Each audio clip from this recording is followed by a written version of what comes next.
আসসালামু আলাইকুম। তাসনিয়ার রান্নাঘরে নতুন আরও একটি রেসিপি দেখার আমন্ত্রণ আপনাদের সবাইকে। আশা করছি সকলেই আল্লাহর রহমতে অনেক ভালো আছেন। আবারও হাজির হয়ে গেলাম সহজ একটি নাস্তা রেসিপি নিয়ে। আজ আমি আপনাদের 1 কাপ পেঁয়াজ আর হাফ কাপ চাউলের গুঁড়া দিয়ে খুবই সহজ এবং অল্প সময়ে বানিয়ে নেওয়া যায় এরকম একটি নাস্তা রেসিপি শেয়ার করব। আশা করছি আপনাদের কাছে ভালো লাগবে। তো চলুন রেসিপিটি দেখে নেওয়া যাক। রেসিপিটি তৈরি করার জন্য এখানে একটা মিক্সিং বলে 1 কাপ পরিমাণ পেঁয়াজ কুচি নিয়ে নিয়েছি। এখন হাত দিয়ে পেঁয়াজটাকে একটু ঝুরঝুরা করে নিব।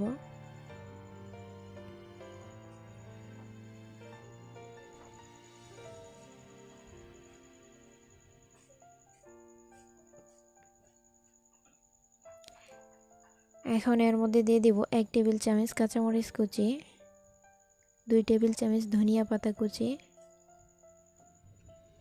দিয়ে দিব 1 চা চামচ মরিচের গুঁড়া,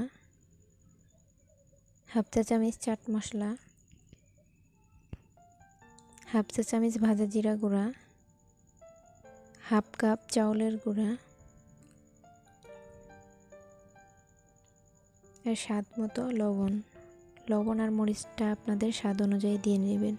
এখন সবগুলো উপকরণ আমি হাত দিয়ে ভালো করে মিশিয়ে নিচ্ছি। মিশানো হয়ে গেলে এখানে অল্প একটু পানি দিয়ে ভালো করে মেখে নেব। এই ডোটা একটু শক্ত হবে, বেশি নরম করব না।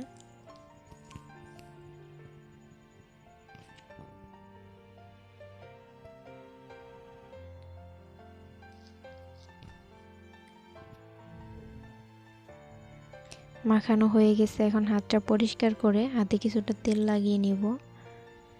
এখন এখান থেকে কিছুটা মিশ্রণ হাতে নিয়ে হাত দিয়ে এভাবে চেপে চেপে গোল শেপ দিয়ে নেব। এরপর হাত দিয়ে এরকম করে চেপে চেপে পাকোড়ার শেপ দিয়ে নিচ্ছি। সাইডগুলা একটু ঠিক করে নিচ্ছি এভাবে চেপে চেপে।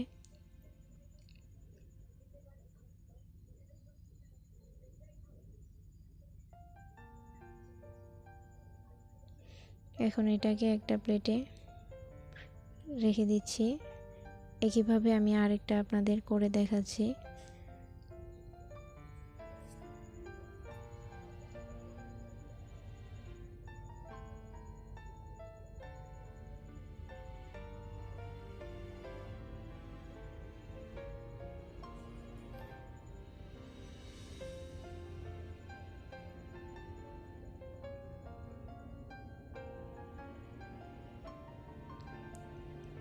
তো একইভাবে আমি সবগুলা বানিয়ে নিব। এই তো বানানো হয়ে গেছে। এখন ভাজার পালা। চুলায় একটা পাত্র বসিয়ে পরিমাণ মতো তেল দিয়ে নিয়েছি। এখন একে একে নাস্তাগুলা দিয়ে নিব।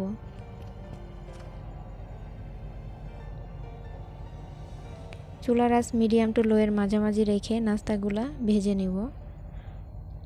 এক পাশ হালকা ভাজা হয়ে গেলে নাস্তাগুলো আমি উল্টিয়ে দিব।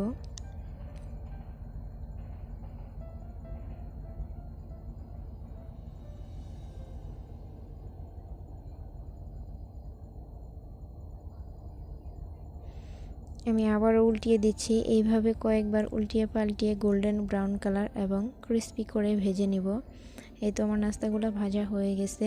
এখন একটা ছাঁকনি দিয়ে উঠিয়ে তেলটা ঝরিয়ে নেব।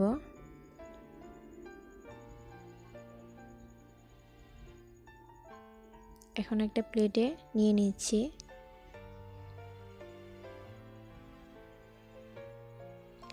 একইভাবে আমি বাকিগুলোও ভেজে নিব। তো বাকিগুলোও প্যানের মধ্যে দিয়ে দিচ্ছি।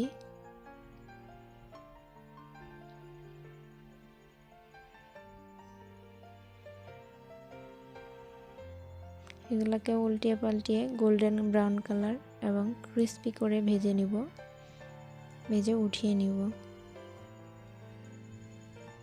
অল্প উপকরণে অল্প সময়ে তৈরি হয়ে গেল খুবই মজার এই নাস্তা। বিকেলের চায়ের আড্ডায় ঝটপট এই নাস্তাটি তৈরি করে নিতে পারেন। যারা কম সময়ে অল্প উপকরণে নাস্তা তৈরি করতে চান, আশা করছি তাদের কাছে অনেক ভালো লাগবে। ভালো লাগলে ভিডিওটিতে একটি লাইক দিবেন এবং ফ্রেন্ডস এবং ফ্যামিলির সাথে শেয়ার করবেন। আর আমার চ্যানেলটি অবশ্যই সাবস্ক্রাইব করে নেবেন। সাবস্ক্রাইব করে বেল বাটনে ক্লিক করে অল অপশনটি অন করে দেবেন, যাতে করে নতুন ভিডিওর নোটিফিকেশন সবার আগে পেয়ে যান। আজকের মতো বিদায় নিচ্ছি। সকলেই ভালো থাকবেন, সুস্থ থাকবেন। আল্লাহ হাফেজ। আসসালামু আলাইকুম।